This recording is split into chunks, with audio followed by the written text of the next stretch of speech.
demand to move on a West Coast oil sands pipeline. Alberta, even at $60 WTI, which is a pretty low oil barrel price, is just chomping at the bit. But some doubt who will build it and when. And seeking out big sales. We're going to make the best of it and try and battle the crowds and get in and out as fast as we can. As costs climb, shoppers make the most of deep discounts on Black Friday. And a wish comes to light. All the battles they had to fight, so it's great to kind of give them some magic back. A forest of festive trees brings joy to Calgary kids facing critical illnesses. CTV Calgary, local breaking news with Terry Fikowski. Good afternoon. Alberta and Ottawa's new energy deal is reigniting discussions about a potential new pipeline to Canada's west coast. But questions remain over the project's viability, given regulatory barriers and fierce opposition from some politicians and environmental groups. Mark Villani is live tonight outside McDougall Centre. Mark, how are those in the energy industry responding to the deal and the doubts? Well, Terry, I spoke with Inserva this morning. They're an advocacy group known as the voice of Canada's energy industry. Its CEO put it bluntly. This agreement basically puts a stop to the feeling of getting constantly punched in the face. There's a lot of optimism when it comes to this MOU, specifically when it comes to the feds not proceeding with an oil and gas emissions cap. But still, there's plenty of challenges that do lie ahead. This includes regulatory approvals, like a July 1st deadline to present Ottawa with a pipeline route, Indigenous consultations, and a private sector investment. Three major pipeline companies, Enbridge, Southbow, and Trans Mountain, are currently leading a pipeline technical advisory committee, but none would confirm any involvement in this proposed project. Enbridge says it's looking at how this agreement would be codified in legislation. Southbow has plans to double its size through mergers and acquisitions, but they wouldn't comment. And Trans Mountain wouldn't say if a new pipeline would impact its plans already to increase TMX capacity to Asian markets by 360,000 barrels per day within the next 5 years. So there's been no private proponent saying this is a dumb idea or will never come in. They're saying the conditions have to be right for us to be able to go to our boards and our shareholders and get the kind of money that you need to build a pipeline in Canada. And I was intrigued that the MOU specifically says it should be a private proponent. I don't think they would put that in there if they didn't think that that woman step up but the conditions are right. Now, meanwhile, British Columbia won't support this project, which is contingent on it sharing the benefits of this proposed pipeline with Alberta. At the same time, 41 environmental and civil society groups also in full opposition of this project, many saying that there's no proponents here, no market, and no plan. Terry. Thank you for this, Mark. Alberta's United Conservative Party is in Edmonton for the annual UCP AGM. That's where Premier Danielle Smith is engaging with the party's grassroots members ahead of policy votes tomorrow. Smith spoke on a variety of party ideas today, including the results from the summer's Alberta Next panel. She says the responses from some questions, like the Alberta pension plan, were very mixed, and the panel is struggling to decide how to advise the province to proceed. Of course, this year's UCP AGM is not happening in a bubble. At the AGM, party members reacted to the direction of where the party is headed. I support a strong and sovereign Alberta within a united Canada. I know we might have a bit of a difference of opinion on that, but I hope people today feel a lot more confident that Canada works than they did a couple of days ago.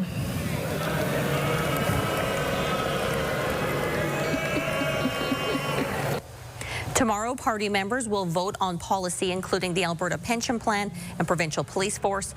Voting will also happen on new resolutions from UCP members, including removal of fluoride from water and ending public funding for third trimester abortions. Black Friday kicks off the holiday shopping season, and there is no shortage of deals for Calgarians to choose from. Tyler Barrow joins us live tonight. Tyler, what have Calgarians been looking for this Black Friday? Terry, shoppers I spoke with had two things on their mind: getting ahead of the Christmas rush to avoid last-minute Christmas shopping and deal hunting. And these trends seem to be in line with what financial experts are forecasting. Now, this was the scene at Market Mall, which opened at 8 a.m. this morning for the shopping holiday. According to JLL Canada, a commercial real estate advisory firm that collects data on consumer spending for their retail clients, 26% of Albertans expect this to be their most important shopping day. It anticipates Albertans spending upwards of nearly $1,400 this holiday season across gifts, experiences, and non-gift items. And one thing people are after: deals. You have a period where unemployment rate's still elevated. There's a lot of uncertainty out there. People are still feeling the pinch from past years of high inflation. So, I mean, really, people are in a position where they're looking to spend money this holiday season, but they want a good deal. Now, it's not just consumers feeling the pinch. I spoke with a small business owner in Inglewood who stresses she can't offer Black Friday deals due to her margins being so thin already. Instead, she's hoping people choose to shop local. Terry? All right, thanks for this, Tyler. The Veteran Association Food Bank says it's in urgent need of donations. The association says it's experiencing one of the most challenging seasons in its history, with an 80% drop in donations heading into the holidays. It attributes the decline to rising costs, fewer food drives, and postal disruptions. The association has now launched a campaign to bring in donations and says unless things change, hundreds of veterans and their families may go without holiday meals or basic winter necessities this season. And we can help them get back on their feet. So it's not just for today that we can help them or over Christmas. It's also for the rest of the year. So right now it might look like a food hamper where people are giving food donations, which really helps. The Veterans Association is also looking for warm clothing and winter essentials, hygiene items, gift cards, and monetary donations. And of course, this is so top of mind, Danielle, because it is getting colder out there and the snow's out there. Speaking of cold, so I want to prep you and you. Oh boy. Yeah. So we're done with the snow. I mean, it's still on the ground and we're still dealing with it when we have to drive and walk around it there, but it's not falling anymore in the city. But the cold's not done with us just yet. In fact, it's going to get even colder. So -11 is the actual temperature, the ambient temperature, as they say at the airport. With the wind chill, it feels more like -18. All right, your 24-hour forecast is brought to you by Fifth Avenue Volkswagen, where you can win your ride. See dealer for details or visit fifthAvVW.com. And for these next 24 hours, as you can see, we're going to go from the wind chill in the -teens to a wind chill in the -20s. So early tomorrow morning up until about 9 a.m., a wind chill of -20 is certainly possible. And even at times in the afternoon, we may even bump down to -20 as well with the wind chill as the winds pick up here and there. So a cold day tomorrow, but a drier day tomorrow. No more snow falling. Terry? All right, thanks, Danielle. Ronald McDonald House is lighting up the holiday with a special event that is just getting underway. Take a look at this live shot of Ronald McDonald House's Light the House event. RMH hosts community members every year for a special meal in support of families staying at the house. The average stay is more than 20 days, meaning that many families there will spend part or all of the holidays away from home. This time of year is also a great time to volunteer or make donations. Very festive. And in a season known for sweet traditions, the BMO Centre is taking things quite literally. A life-size gingerbread house is on display at the first ever Holiday Wonder, just one of many festivities that families can take in. Plus, learn some holiday history and a look into Christmas past at the Lougheed House. These details coming up.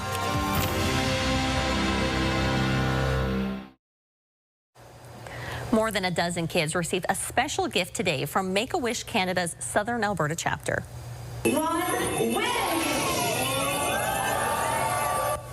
Custom-made trees were delivered for children facing critical illnesses, part of Make-A-Wish Canada's 3rd annual Tree of Joy Southern Alberta. The charity finds out the kids' likes, then local companies sponsor and help buy kits for each recipient, allowing for everyone to have a unique tree just for them. They get to forget about any of their medical journey.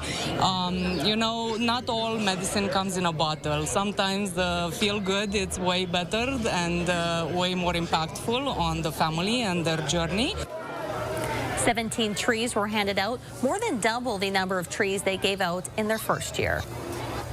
Holiday Wonder kicked off its very first event in Calgary last night, sure to get anyone into the festive spirit. The BMO Centre sparkling with more than 1 million lights as part of the event's light show. Families can also meet Santa, play in his workshop, or have a snowball fight in the snow zone area. But sure to stop everyone in their tracks is a life-size gingerbread house. It was designed by Calgary real estate company Anthem and created by local bakery Chartier. It took hundreds of pounds of gingerbread to create this magical masterpiece. It's 550 sheets of gingerbread, real gingerbread, that is on that house. The whole house has been decorated inside and out. You can walk through it, and there's some secrets in there too. Sounds tasty. Holiday Wonder runs until January 3rd at the BMO Centre. And the chilly weather last night didn't stop people from heading down to the University District's holiday market. You could warm up by the fire, shop and skate. There was also a tree lighting ceremony in the Central Commons Park. There is another market slated for next Thursday night. The Lougheed House is ready to show you the wonders of a Victorian Christmas. The main floor of the Lougheed home has been decorated to reflect what a Victorian home might look like over the holidays. There are also Christmas artifacts, including the original Christmas cards Lougheed family sent out. You will also get a chance to learn about the other organizations that have used Lougheed House as their home base over the years. So you're going to get a sense of history, and you're going to get a sense of all the people who've lived here throughout the years, all celebrated Christmas. So whether that was the Canadian Women Army Corps or the Red Cross, we have some great photos through the years of people celebrating Christmas here. Throughout December, the Lougheed House is offering Victorian Christmas guided house tours, a chance to learn the origins behind the Christmas tree and the sending of Christmas cards. All this Christmas talk, the snow, the cold, it all goes together. We have to put a positive spin on this, right? Oh, and you love skiing. I do love winter. Yeah. Unpopular thing. Lots of people love winter. It's just the driving in it that's not anyone's favorite, right? So, and those conditions will improve for the weekend because we don't have snow in the forecast for the weekend, and temperatures will slowly climb, so it'll be slushy. All right, look at that Skywatch weather cam. A lot of snow on the ground there. Let's talk about snowfall amounts before we get into the forecast. And in Calgary, we got anywhere from 4 to 10 centimeters. So 10 centimeters is what registered at the airport, but 4 centimeters in some other parts of the city. Of course, we have many different microclimates in the city. All right, Lethbridge got around 13 centimeters, Pincher Creek 17, Medicine Hat 5. Medicine Hat might not be all fully said and done. Maybe adding another centimeter before this fully moves out. All right, the snow's done falling, but the cold is not done with us just yet. So with the wind chill right now in Calgary, it feels like -19, Claresholm as well, and it feels closer to that -20 range in Pincher Creek, Lethbridge, Medicine Hat. So it is cold, and it will be colder in many spots tomorrow throughout the day as well, because especially in the far south, for example, it'll be a gusty day tomorrow. So chilly with a wind chill. All right, this system is really making its way out. You can see just a little bit left in that Medicine Hat area. And by about 10 o'clock, 10:30, it should be completely out of the province. But we do still have to the far southeast corner, so south of Lethbridge, south of Medicine Hat, a blowing snow advisory. And this is because it is quite gusty in this region, but snow is still falling as well, and it's reducing visibility and making driving really tricky here. All right, let's talk about the forecast, your weekend. You made it to the weekend. I'm going to advance this, and you can see we really have nothing to talk about. So by 10 o'clock, 10:30 tonight, this system is fully out of the whole province. And then as we head through these next couple days, I'm not even going to pause it here because there's nothing to really pause it on. We just have some cloudy periods, some sunny periods. So it's actually quite a nice weekend, and temperatures will be significantly warmer than what we've had, except for tomorrow will take some time for things to warm up. In the morning in the city with the wind chill, it will feel like -21. Even at times in the afternoon, it may feel close to that as well as the winds pick up here and there. It shouldn't be an extremely windy afternoon, but it may be a little windy at times. We are looking at the clouds clearing out throughout the day. Sunday, a mix of sun and cloud, but check out that daytime high, -2, much more reasonable. And then as we get into Monday, we will get above the freezing mark. It doesn't look like we're going to get into a snow event until Tuesday of next week. So enjoy the drier conditions and the somewhat warmer conditions coming up here for the weekend. All right, sponsor Sentinel Storage gave Toy Mountain a huge boost this morning with a $5,000 check presentation, bumping our current combined total value of cash, toys, and essentials to $89,946. Wow. And a reminder, Tuesday is Giving Tuesday, so cash gifts to Toy Mountain will be matched by very generous anonymous donors. Fears Not Love says that will go a long way in supporting the shelter and other programs. We are making every effort to make sure that anybody who's at imminent risk of harm has a place to stay in the system. And so even if we are full, we will do our absolute best to make sure that they are not having to stay at home or somewhere unsafe if their life is at risk. All right, so if you're able to, please help us make this year the largest Toy Mountain yet. You can drop off new unwrapped toys or essential items at any of our nearly 30 drop-off locations across the city. For a full list of those locations or to make a cash donation online, visit ctvcalgary.ca.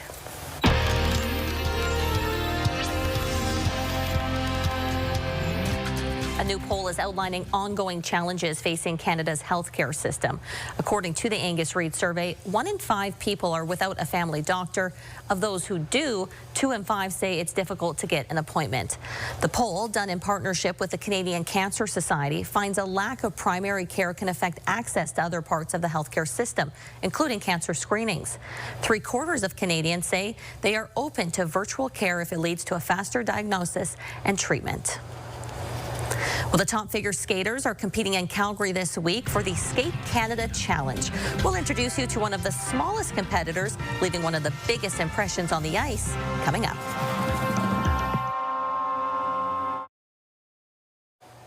The Window Gallery in the Workland Centre is hosting a new exhibit by local artists.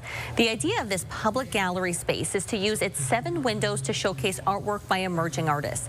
There are a variety of techniques used by the artists who've mostly chosen to express themselves through their cultural backgrounds.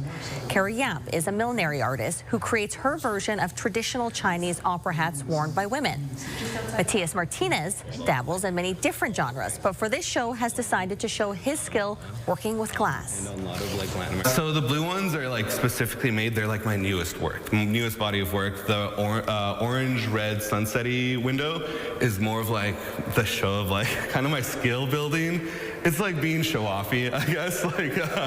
It's like, oh, like I'm making goblets, I'm making fine work, I'm making more sculptural work. The Window Gallery is located inside the Workland Centre, just outside the Maxwell Theatre lobby. It's open 24/7, and the exhibits run in 3-month intervals. We have posted more information about it on our website. The pipeline deal between Alberta and the feds hasn't ended the face-off over the controversial project. Here's Tara Nelson with a look ahead to the CTV News at 6. Hi, Terry. While energy companies are cautiously optimistic, opponents seem to be digging in for a fight. First Nations and environmental groups say they will not budge on trying to block a pipeline to the BC North Coast, and there is still some unrest within the UCP. Also ahead, it's Black Friday, and while many people are shopping for Christmas gifts, most are hunting for good deals in a tough economy. We'll hear from shoppers at 6. Terry. Thanks, Tara. The top 150 figure skaters from Calgary are at the Seven Chiefs Sportsplex this week for the 2025-26 Skate Canada Challenge. One of the young skaters competing is 13-year-old Leah Cho of the Glencoe Cub.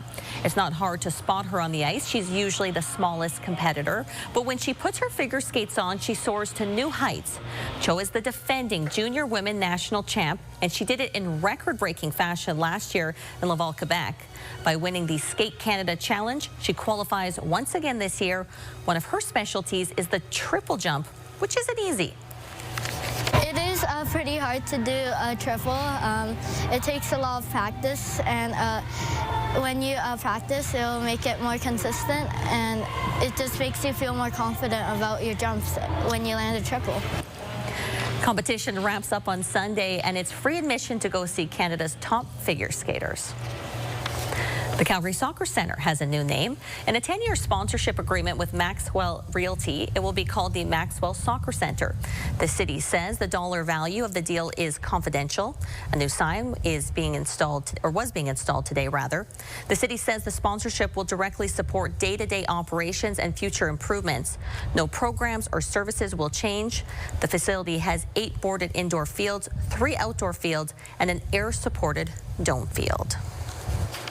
Well, right now in Calgary, it's light snow and -12, but feels a lot colder, like -18 with the wind chill. Danielle will be back after the break with your full forecast. Stay with us. Chilly temperatures and slippery conditions were the bane of commuters again today. Temperatures dipped down to the -20 range with the wind chill overnight and will likely get there again tonight. The city says since midnight there have been 122 crashes, 17 resulting in injuries and 25 hit and runs.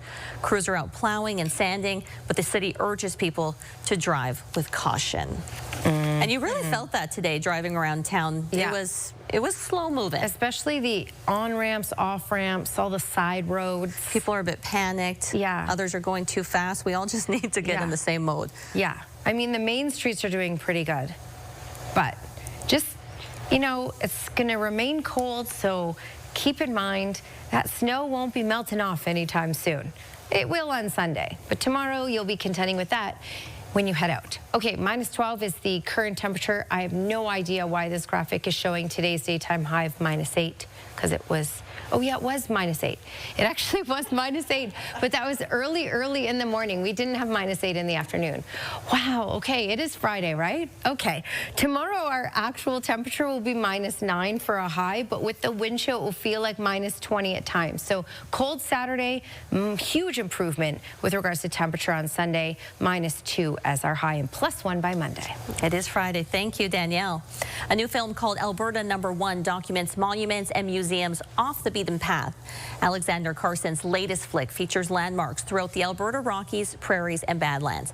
The characters in this Western-style short film take to the road by car instead of horseback, as they would have in days gone by. While the film is centered around the province's quirky attractions, it also features a narrative exploring relationship tensions. Carson has lived in Alberta for the last 20 years. The film will be screened in Edmonton on Saturday night. And if you're heading south of Calgary instead this weekend, you could take in the Fort Macleod Santa Claus Parade on Saturday.